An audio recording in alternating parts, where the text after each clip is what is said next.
Hello everyone, इस lesson में हम बात करेंगे यदि आप अभी नए नए कंपटीशन की दिशा में आगे बढ़ने का प्रयास कर रहे हैं तो आपको कैसे तैयारी करनी चाहिए।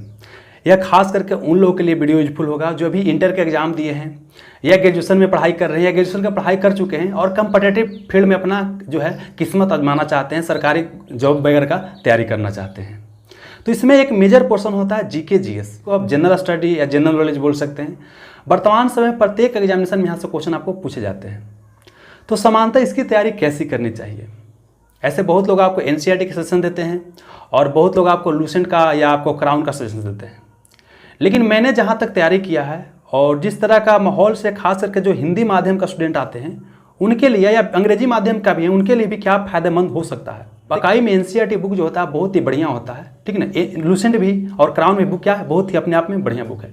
लेकिन एक बिगिनर के लिए उसको हैंडल करना बहुत ही क्या होता है, मुश्किल होता है। आप लूसेंट पढ़िएगा, क्राउन पढ़िएगा, बिल्कुल आपको याद नहीं होगा। जब हम लोग भी नए नए तैयारी की दिशा में आगे बढ़े थे तो लूसेंट क्राउन से बिल्कुल ही याद नहीं होता था। पहले तो लूसेंट ही चलता था 2011-12-13 में, तो लूसेंट से बिल्कुल याद नहीं होता था। तो मैं आपको यह सजेस्ट करूंगा कि आप स्पीडी का जो बुक आता है, रेलवे का जीके जीएस के लिए आता है, उसको आप पढ़ने का प्रयास करिए। उससे देखिए क्या फायदा होगा। पहले तो क्या है कि रेलवे का जो स्पीडी का जीके जीएस का जो बुक आता है उसमें क्या है कि प्रीवियस ईयर का जितना भी क्वेश्चन पूछा जा चुका है ना वही उसमें दिया गया है, कलेक्शन दिया हुआ है।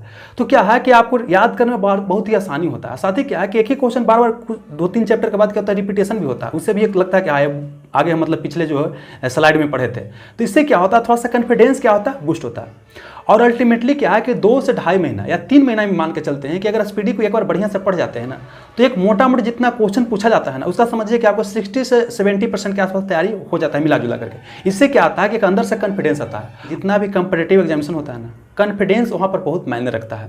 तो आपको क्या करना है, कॉन्फिडेंस को बूस्ट करना है, ठीक है ना। और कैसे बूस्ट होगा, जब ऐसा काम कीजिए जिससे क्या है कि कम इनपुट देकर के ज़्यादा आउटपुट वहाँ पर से निकाल सकते हैं। हम तो यही सजेस्ट करेंगे, जितने भी नए स्टूडेंट होते हैं उनको यही सजेस्ट करते हैं कि आपको पहले इसको ट्राई कीजिए। जब ये हो जाए ना तब क्या करना है, दूसरे सोर्स पर आपको बढ़ना है। अगर आप स्पीडी नहीं पढ़ना चाहते हैं तब क्या आता है, घटना चक्र का बुक आता है। लेकिन मैं आपको यही बोलूँगा कि आप यही पहले ट्राई कीजिए। अगर इससे आपको नहीं होता है तब दूसरे बुक की ओर जाइए। अगर आप स्पीडी करते हैं तो बहुत ज़्यादा आपको फायदा होगा। क्या करते हैं कि थोड़ा सा स्पीडी पढ़ने का तरीका बता देता हूँ कि कैसे पढ़िएगा तो आपको ज़्यादा बेनिफिट होगा। सबसे पहला काम तो यही आपको करना है कि जिधर से आपको आसान लगे ना उधर से पढ़ाई करना है। अगर बीच में आपको आसान दिखाई दे तो बीच से पढ़िए, अगर शुरू में आसान दिखाई दे तो शुरू में पढ़िए, लास्ट में आसान दे तो लास्ट में पढ़िए। लेकिन शुरू से ही प्रयास कीजिए तो आपके लिए ज़्यादा बेहतर होगा।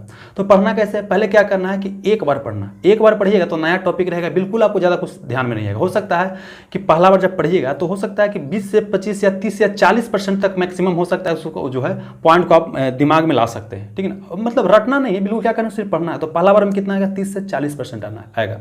फिर क्या करना है कि दोबारा फिर से इसी को पढ़ना है। तो दोबारा पढ़िएगा तो हो सकता है कि 50 से 60% तक दिमाग में आ जाए। उसके बाद पढ़ने के बाद क्या करना है, घुमाना है अपने माइंड में क्या क्या हम पढ़ाई किए, और उसके बाद फिर एक बार पढ़ना है। जब इतना पढ़िएगा ना तो हो सकता है कि 70 से 80% दिमाग में आपका चला आया। अगर जितना दिया गया है उससे 70 से 80% याद हो रहा है तो बहुत बढ़िया है, कोई दिक्कत वाली बात नहीं है। फिर अगला चैप्टर की ओर चलेंगे।